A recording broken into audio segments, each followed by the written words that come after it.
Now we go to the forms of chapter 9. It's connecting utterances to backgrounds. So the first thing we have to know is about the review. In the discourse, we have words, we have sentences, and we have paragraphs.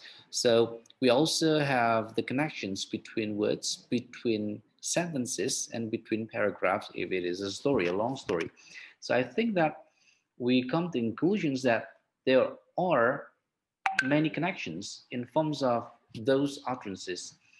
So in the discourse, some examples of conversations, the interview, a letter to someone, a whole book.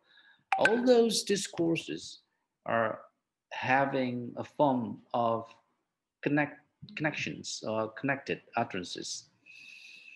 And we come to know how those utterances adapted to the current interests and existing knowledge. So it means that we have to find out the background about those utterances in case of the meaning. We find we want to know the real meaning based on the backgrounds. So it includes about the focal. The focal here is the center or main point of interest, stress. So it means that when we have a word, we have two syllables. We might find one of those two syllables have has the focal or center or main point of interest. So which one has a down stress and which one has an upper stress? For example, the contrast between Max and Scott. So it's here we have a sentence, Max and Scott, and Scott there is in the capital letters.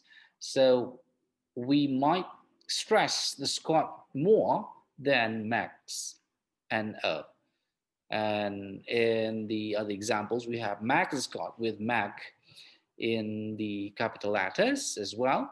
So we have to stress Mac more than and Scott.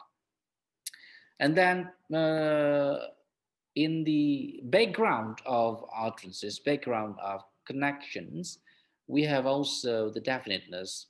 It's the fighting or the verses between and the, and then the distinct syntactic patterns. So in examples of it's John who is Malaysian and John is Malaysian, it's sometimes like a little bit different, even though they have the same meaning.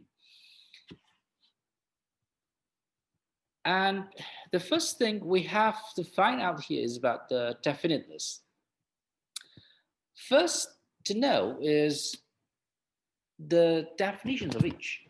Which one is indefinite and which one is definite? Indefinite is about having something that not in special case. So I mean that it's more general than definite. So things with and some, another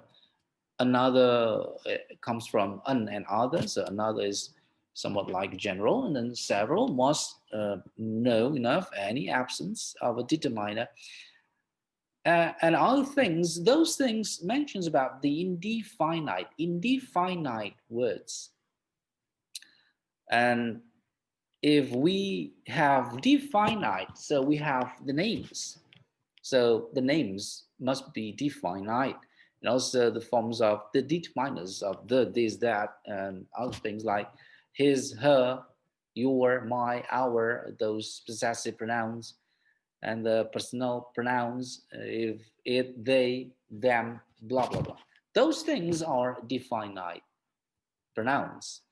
So we have to know the real definitions of indefinite and definite first before we go on about what is definiteness. And then we come to an example. Here we have a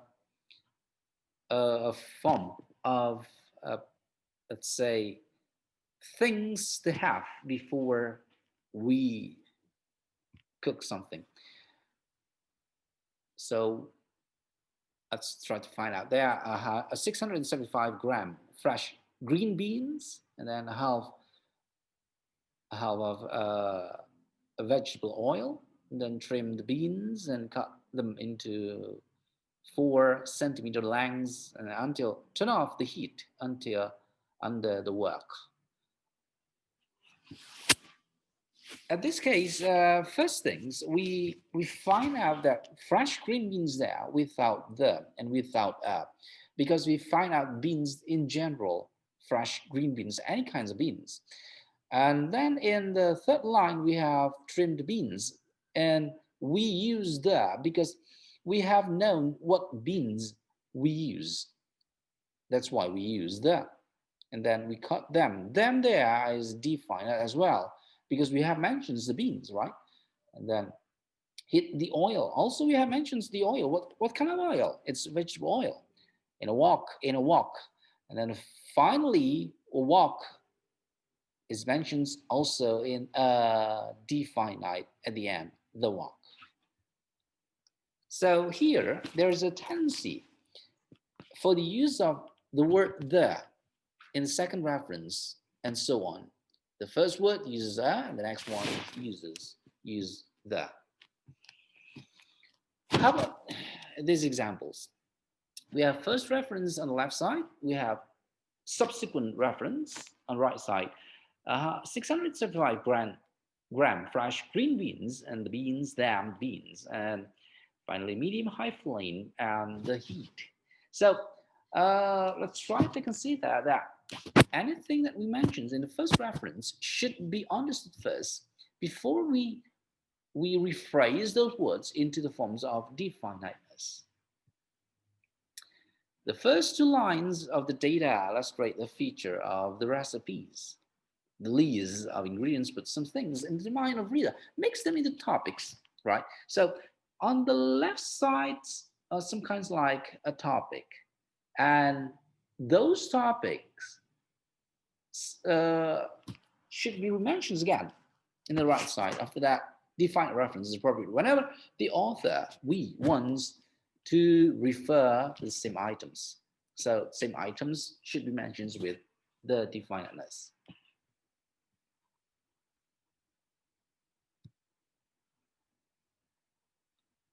The expressions wok and the wok refer to the same wok, right?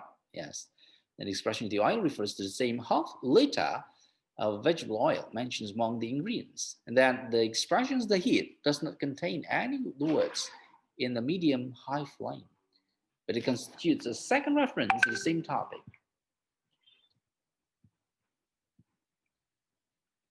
The line fry the beans until the skins just begin to crinkle contains exceptions of the generalization illustrated 19.3. This is the first reference to any sort of skin, but it comes with the as its determiner. You already know about these particular skins. Bean skins are not ubiquitous like the sky. It is because prototype beans have skins. And the beans are, at this point, already a topic, that it is possible to treat the skins as a topic, part of background for understanding of the utterance. So in the examples, showed that new reference being brought into a discourse by means of indefinite expressions like wok and 675 gram fresh green beans. Indefinite marking here, determiner or with the plural hat noun beans, no determiner, a signal to the addressee. I don't believe you already got a reference for this one in mental file. You have open the discourse. An indefinite reference invites the addressee, means that us who read the words or who hear the words. The set of references for a reference, in other words, to start treating it as a topic. So when we hear words, new words, we always use those words as a new topic. That's all for now for the definiteness. See you again in the class and passives. Thank you.